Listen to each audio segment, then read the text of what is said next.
Hello, everybody. Welcome back to this beautiful morning. Today is what? Tuesday, right? Tuesday, May 3rd.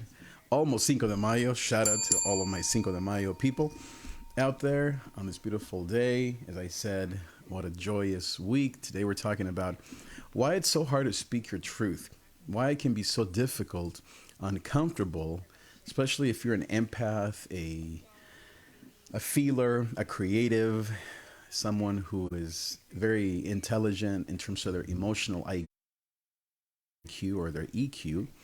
Why is it so difficult for us to speak our truth? I find this to be true in my life. I'm sure perhaps it's also true in yours. Other people don't struggle with this, but for those that do, I wanted to give you a few thoughts on how I overcome this and why it's difficult. But before I get into the show, I just want to remind you to make sure that you like, subscribe, comment. Make sure that you follow me, especially on Instagram where I hang out most of the time. Thank you, though, for everyone, wherever you are, on Facebook, on YouTube, on Twitch, on Twitter, on Instagram, as I said. And I don't think I can connect to TikTok just yet, but I'm trying to figure that out. Either way, you can follow me on TikTok as well. So, but thank you for your support. By the way, a little bit of just of a fun update. The other day, I spent it was my whole family, a whole week painting my studio.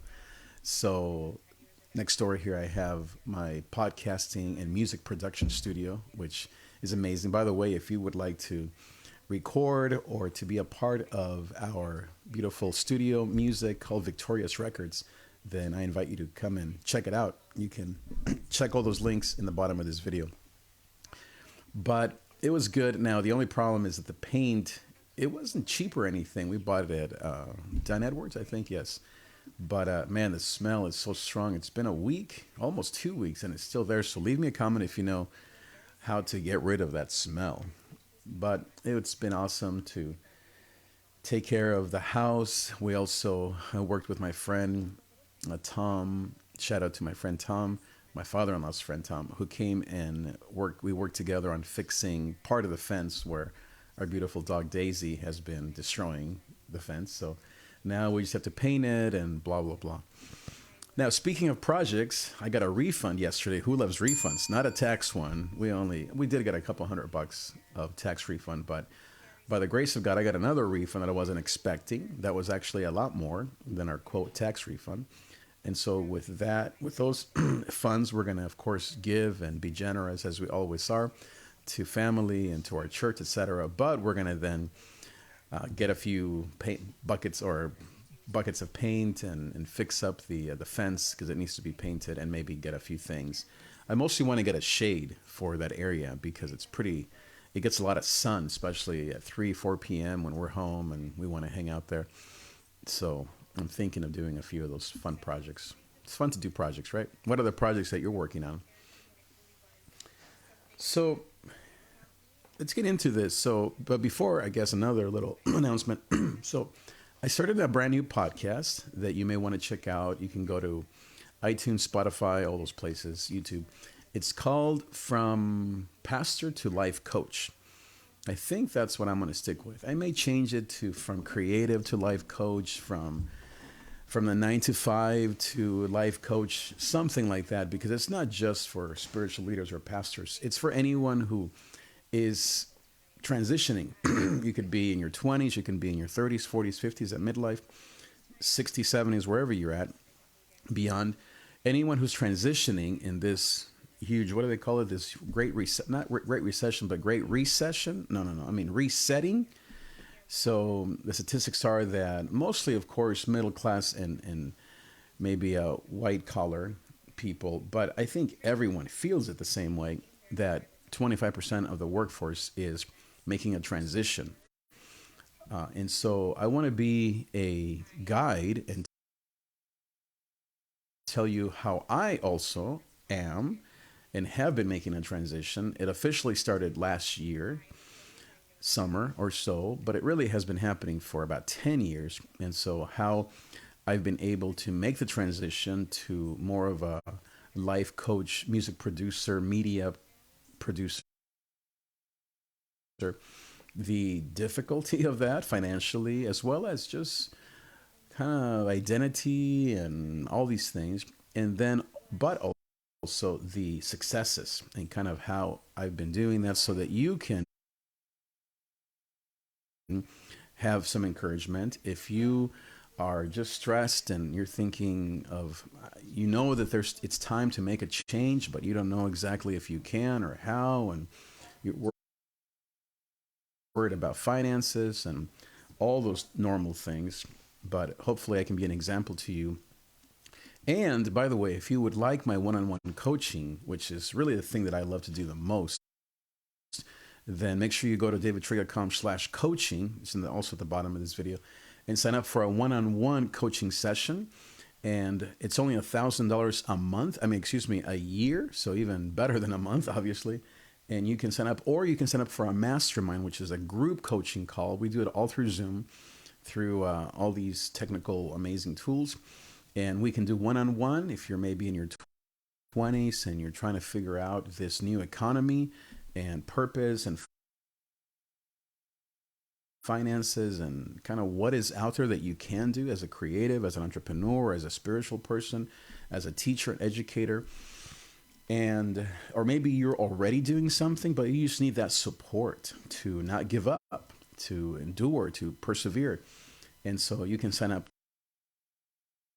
to any of those plans, whether it's the one-on-one coaching or the mastermind, at the bottom of this video. So let's get going. Oh, and one last thing. I am in the middle of becoming, I'm already a certified mental health coach through the Orange County Health Department. It happened like 5 years ago, or 4.5. But now I'm being certified through the International Association of Coaches, which is another accreditation or certification, I should say, that I'm going through right now so that I can better serve you and further my education as a life coach. Of course, I'm a spiritual pastor and I've been through seminary, and so all of that biblical counseling is in me. But now, as I transition, as many people want to or are, I am now being certified. And so you can check that out, all the certification, on my Facebook page where I have that. And you can see kind of what that looks like. And if you would like to be taught by me on how to become a life coach, what does that mean? You don't have to be a spiritual person, meaning a pastor or a church leader. You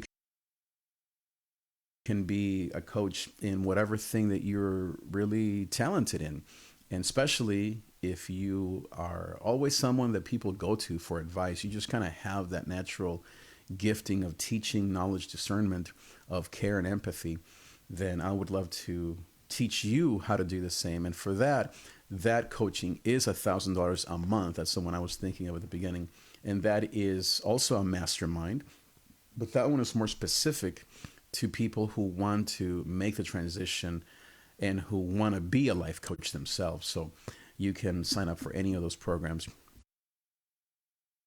on my page. But anyway, let's get into this whole idea. So as I've been reading, or as I've been mentioning here the last few months, I've been reading a book called The Body Keeps the Score by Bessel van der Kolk, a medical doctor. And he talks about the brain, the mind, and the body in the healing of trauma. And so this won't be a review of that book. I actually already did that in the videos below. So check that out on my page. And we're going to continue probably doing more of a book summary. So I think I only went through chapters or part 1 and maybe 2. There are 3 sections to the whole book. Actually, there are 4 of them. So, but anyway, I won't go through that right now, but look for that. But what I wanted to talk about that relates to this book is the idea of why do some of us have such a hard time being really true to ourselves, I guess. Truly being just honest with what we want. And we avoid conflict. We'll do whatever it takes to basically run away from our truth because of fear, because of bad experiences. And why that really is damaging, even though it feels like you don't have another option but to do this, to not speak your truth. So let me start first with trauma, okay? Our favorite word. Such a cheery word, right? Trauma is the I would say the main reason or the culprit in why many of us do not even know how to speak our truth. Because when we were younger, or perhaps it could have been even last week, you went through a traumatic experience. Now, let me define the word trauma. Most people think of trauma as something that they haven't been through. Like, oh no, that's I haven't been through a war. I never got shot at, or I didn't experience war or any tragedy. You feel like your life has been pretty smooth, and that is fine. Trauma doesn't have to be something you experience yourself. It might be something that you observed or noticed or saw in your home, in the world, i.e., pandemic. And it doesn't have to even be something that you yourself think, oh, I'm traumatized. Most people think like war, right? Vietnam War, or maybe the Ukraine War. You think, oh man, trauma, that's trauma. That's real trauma. Or you had a horrible car accident and you had head trauma, right? That's what we think of. Well, emotional trauma or body or somatic trauma, as I said, it's often, yes, it can be physical, but it's often emotional. A father who yelled at his mom, a sibling who was always getting in trouble, and you tried to help them, but it never seemed to work. A teacher who said you'll never mount up to anything. Friends, bullies in school in fifth grade, 10th grade, who said to you, you're an idiot. Immigration for some of us as immigrants, the fear of being deported or the fear of you don't belong, that's trauma. You name it. There are so many ways in which the body keeps the score that enters through, there's some noise back there, but I think it'll be okay. That enters through the eyes and it gets recorded in the emotions and in the body. Now, the way we overcome it, of course, is what we can spend a whole lifetime doing, or maybe just a few weeks. Or when I say lifetime, I don't mean that you'll never recover. I just mean that it may pop up throughout the years and you gain tools. It's like weight loss. I mean, that would be a simple example, but it sort of is. You may have lost weight, let's say when you were young or last year, and you remember that those 3 months as some of the best moments where you worked out and you were disciplined with your eating. But then if you want to stay fit, you have to continue to practice those disciplines. In the same way, when you have a breakthrough in your trauma, a spiritual breakthrough, you hang out with a coach, you read some books, you go to counseling, you have both maybe a therapist and a life coach, very different, by the way, and you have a breakthrough. Well, you obviously have to then continue with those tools if you want to remain in that focus, in that place of focus and faith and power. Because life, pandemics, unemployment, health scares, your kids, your friends going, maybe struggling. All these things will affect you. And going back to the title of this book, the body then remembers what happened when you weren't yet skilled or didn't have the tools. And so it may want to take you back to what just happened even just last week. So, for example, I have a friend who I'm coaching, and she had her first panic attack about a month ago. She had never had one. She knew about them. She had friends and family, but she prides herself in being strong and mentally strong. And yet she's been through a lot of problems lately, the last few years, including the pandemic, including job loss, including family stuff. And then just recently, a couple weeks ago, she had her first panic attack.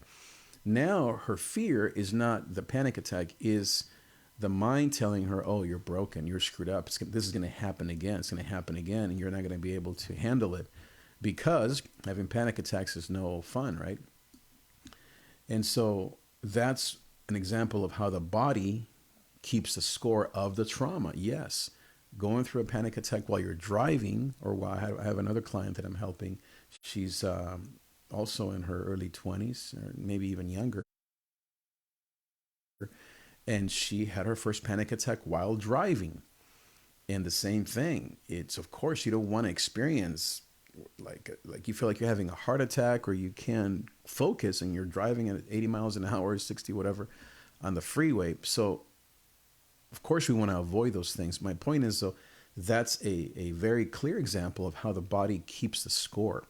And it whether you are super spiritual or amazingly strong, or you're just one of those pencones, you're an amazing tough woman, tough man, The body doesn't care. The body remembers. Now, the good news is that you have the tools to then overcome that, both spiritual tools and somatic or mental tools, scientific tools. This is a combination, and this is my life coaching is a very scientific based on tools and resources, as well as a very spiritual coaching that I provide, and that's what's helped me tremendously as I've overcome many traumatic moments that have happened to me, as well as things I've witnessed, and be able to be here today to help you. So that's the first thing in terms of why we don't say things, is because the body remembers what happened last time that you tried to speak up. Number two is because we don't often even know how to speak of what happened to us. We don't even have the language or the words to speak of what we went through. The reason why, going back to the title of this call here, I named it. Let's see, I named it. What did I name it? I always try to come up with awesome titles, but then I forget it myself. I named this. I'm just looking it up here real quick. I named this. Where is it? Somewhere here. You can tell me in the chat what I didn't call this video. Why do we have a hard time speaking up, right? I still don't even see the title here. There it is. Why it's so uncomfortable to speak her truth. Okay. So the reason why it's uncomfortable, let me just write this down here so I don't forget. So the reason why it can be uncomfortable to speak our truth, first is trauma. Second is because of this idea of not even, I'm just writing this down, not even knowing how to speak of what you went through. Now, what I mean by not knowing how to speak, I don't mean that we don't have a memory of what happened, or we don't maybe even know what to say, but it's that we may feel like we're not saying it just right. Often when we go through a traumatic experience, a job loss, a bad review at work, an argument with your husband, a traumatic moment in your personal life with a relationship that you went through, an ex-boyfriend, ex-husband, something at church perhaps that happened. Whenever we go through a challenging time, the body remembers it, the emotions, the body and the mind remembers it. But second is we don't have the words. You may feel so, it's a whole fight, flight, or fawn, or what do they call it now? Fight, flight, freeze, fawn. I've heard of fawn now as another F, which means that you basically are too empathetic. You're trying to fix everybody else, like a people pleaser or codependency. But anyway, the reason why we sometimes go into that traumatic response of fight or flight is because even though we know what happened, we may feel like we're coming on too strong when we are talking about that trauma. Like we get so angry because the trauma is, and the pain is still there. It's unresolved. And like with the stages of grief, you might be spinning your wheels in anger. And I counseled another client that I was working with years ago. He had unresolved trauma dealing with his father that led to anger, him resenting God. And unfortunately, he passed away soon after all this stuff happened. And many of his family would say that he died because of that anger, or that was a major factor in his heart failing. It was the unresolved anger and wrath that he felt towards God and towards events in his life relating to his dad's passing away. So this issue of not knowing how to speak about your trauma is very, very real. We have to know how to speak. I'm not saying don't be angry, but I'm not saying don't cry. I'm just saying the reason why we sometimes don't know what to say or how to defend ourselves when things happen is because we don't even know what to say, or we're afraid we're going to come on too strong, or we recede, we cry, we run from the situation, or as I said, we fawn. We're trying to fix everybody else, or we're overworking to kind of mask our emotions or our negative experiences, or if that's fight, flight. Freeze is and this is maybe what happens to me a lot, and maybe to you, you can relate to this, is you're in shock, back to the stages of grief, you don't even know what just happened. Or every time that memory comes up or somebody says something to you that's aggressive and you know you need to defend yourself, you're in your body, you're in your emotions. I don't mean it in that way as kids say, but you're in your somatic response, you're in your trauma. And so your emotions may say to you, don't say anything, just freeze. And maybe that's how you're going to protect yourself, even though the bully's still saying things to you and being aggressive, but you don't even know what to say. And so that's number two. And then the last thing that I think is why we don't know what to say is because we don't have freedom yet in that area. We don't have freedom over that trauma. We don't yet have the power that comes from God and from your tools to address the situation or that person with strength and yet with grace. Like the Bible says, which is something that I always think about, is to be wise as a serpent. That's speaking of wisdom, knowledge, tools of confronting the situation and the bully or the words that were said to you with strength, but yet it says that we're to be gentle as a dove.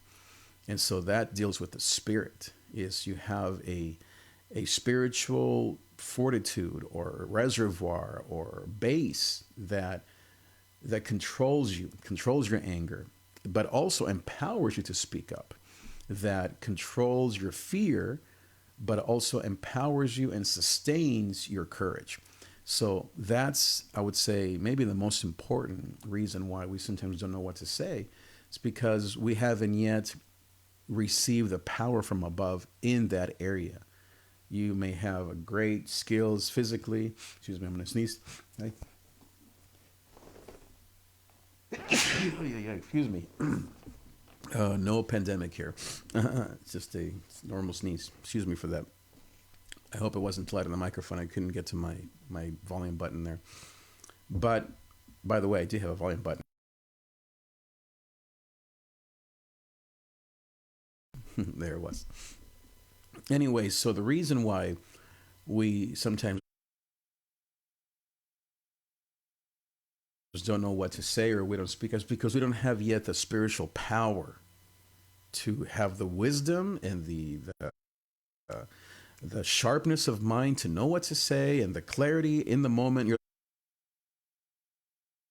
like, wait a minute, this is not right. Please stop that. Stop saying that.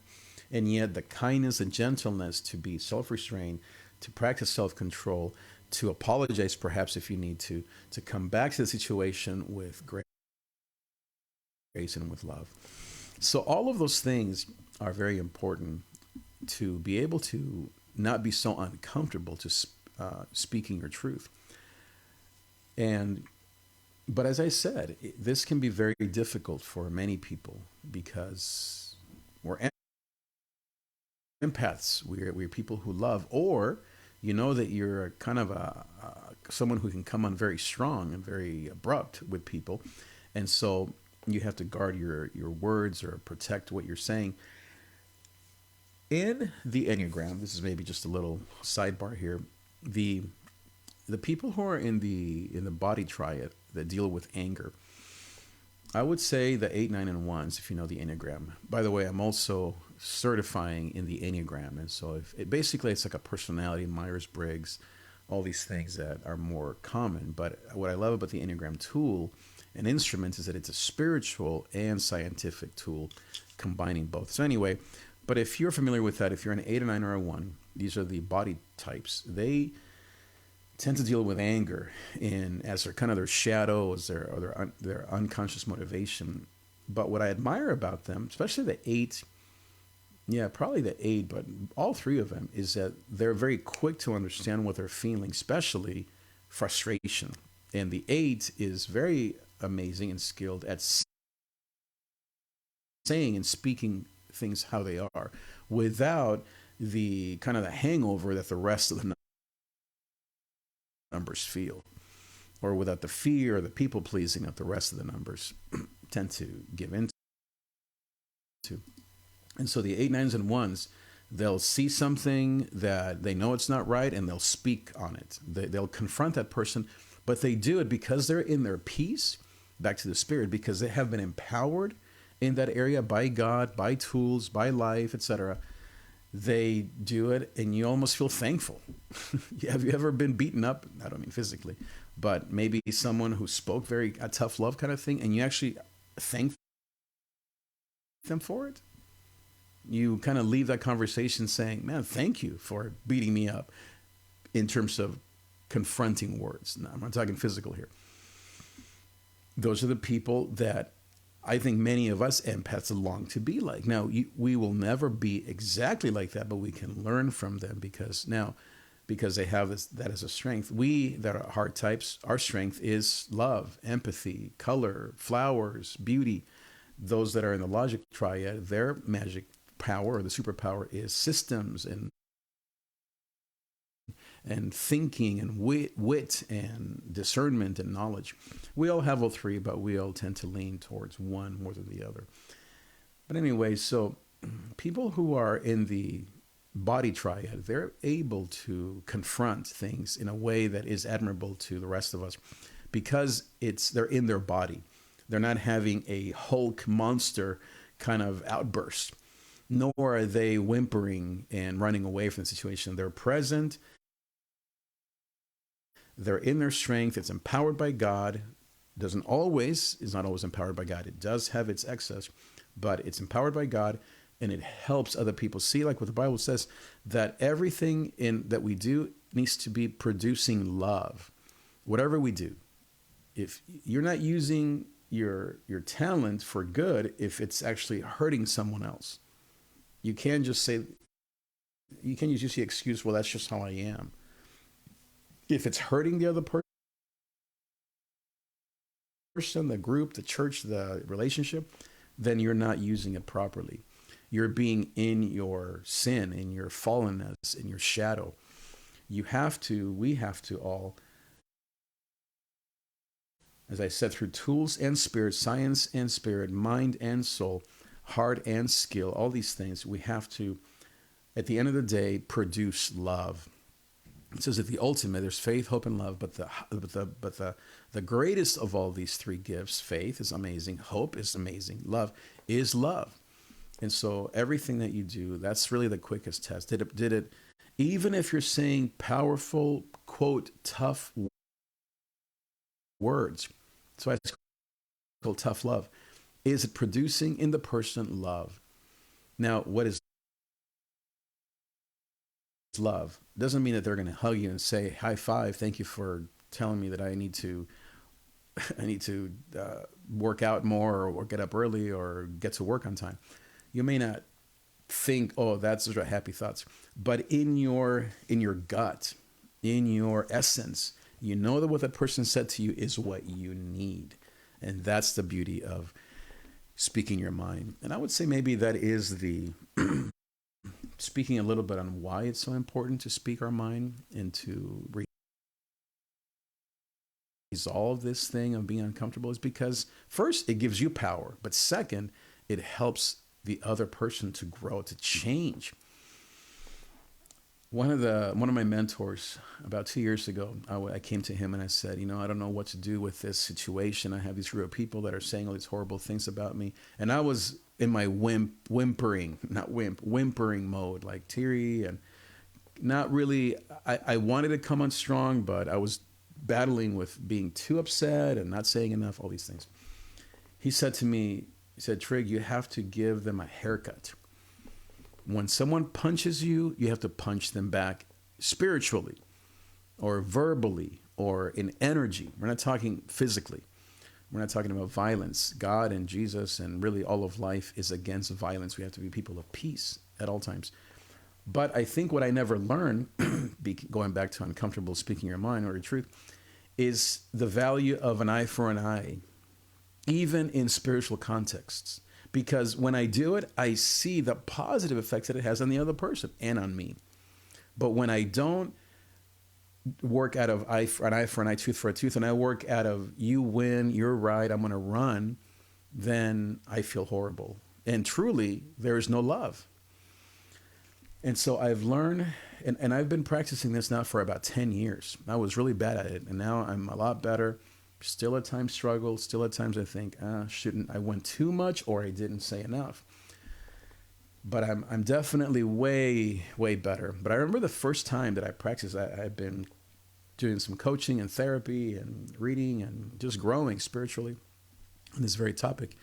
And I remember when I was in this meeting about 10 years ago, and just the same old thing. All these different leaders were just going at me. Maybe some of it was true, but just the tenor, the way it was done, it was violent. And I could tell it was racist. I could tell it was just prejudicial. It was just white men in a room going at it to this young black man or this artist, right? They were just going at it, just using very strong, violent language. And I was at first, and I didn't even know, right? Of course, you know how you feel trapped, or you feel like you feel bombarded, or like this is an ambush. This is kind of what this was, an ambush. And so I came in, and these people were just going hard, way beyond. It's supposed to be a professional environment, way beyond professionalism. And I remember I stood up and I yelled back. First I used my body, then I was straight looking at this man, especially this one person in his eyes, and I spoke boldly, confrontationally against how he was saying what he was saying. And how and I responded in strength, in power, in truth, in the meeting, and he stopped. And I remember leaving that meeting high-fiving. At first I was shaking, of course, but I was high-fiving myself thinking, man, that was awesome. First time, maybe, yeah, I was in my 40s. First time, I would say, my whole life that I had put it all together. And I've only gotten stronger since then. And of course, as I said, there are times that I still have gone back to my old patterns, but less and less and less. It's uncomfortable to speak your truth. It's uncomfortable to know what to say, how to say it, to not completely melt down and hurt the other person, or destroy the other person, which is very easy for some of us, nor to whimper or to freeze or to ignore and run, or fun, as I said, to try to people please and do whatever people want and overwork to try to prevent things. None of that works. That's all just a bunch of trash, all demonic stuff. What is of God, what is of the Spirit, is to speak your truth with grace and with truth. Grace and truth always. Or my baby always says, love, lead, and love. Love and lead. To love people, but to lead. And sometimes leading is more confrontational. It's more direct, and you don't have to be afraid of that. And sure, some personalities, as I said, are more apt to access that in their bodies, and to most of all, to not be held back by the trauma of old. But all of us can grow. Even if you, like me, have been through things that prevent us from speaking our truth in kindness and with wisdom, kind of that dove and that serpent, you can learn to overcome those obstacles. And what I do is I sit with people and I say, okay, give me a scenario and tell me what you should have said, what you wish you had said, and let's work it out. And we try to just role play and go through it. And of course, it's often missing the fear that we feel, or the maybe even the anger that we feel. But you can still learn by practicing. I sometimes have people write down their perfect response. You're never going to have a perfect response, but at least if you can hit 50% of what you wrote down after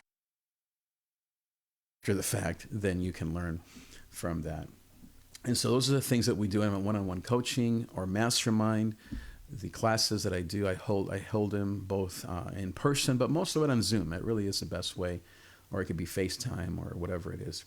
We can do it in person as well, but I would say for ease and plus whatever may happen this year still with this pandemic, we're going to continue to do things here on Zoom. Or, as I said, you can join a mastermind, which is more collective, obviously. It's a group of people, 3 or 4 people, and we can learn together and help you through some of these obstacles so that you can be less uncomfortable speaking your truth to yourself, most of all. I would say 90% of the battle is to yourself. And then second, to your boss, to your employers, to the person you love, to parents, friends, to that person who is bullying you, or maybe in a leadership meeting. It may not be even something that you're dealing with right now. It's something that may happen to you, and it has happened in the past, and you want to be more ready. So I'm excited for what we're doing here in this community called Gozo.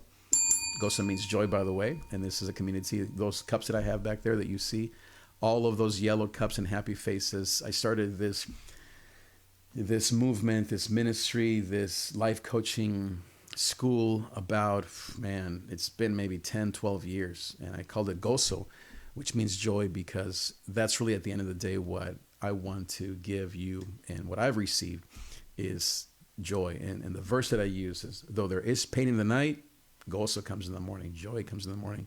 That's Psalm 30, verse 6. So I'd love to help you. Come and sign up for my mastermind or the one-on-one coaching. You can click on the links below, or you can just simply message me and we can set it up. We do it through here. I also offer group, as I said, coaching classes on beat making and recording. That's something that, as I said, my two areas is spiritual life coaching as well as music and media production. So I have masterminds and coaching calls and in-person workshops, all year long. Anytime that a group of people sign up, and let's say we have 3 or 4 right now, I have about 2 people that are interested. We do those classes. I think each class, I forget, I think it's $197 per person for a class. Let's say if it is music production stuff or media, we set up a call and we go over your screen and whatever DAW, meaning your software that you use, and we go over things. And I would say most people, I just did a whole media center in a church here in Paramount. They leave feeling empowered and like, wow, I just learned a ton. I've done this for many years. And by the grace of God, it's highly effective. So thank you again, everybody, for being here. And I will see you next time. Adios. See you.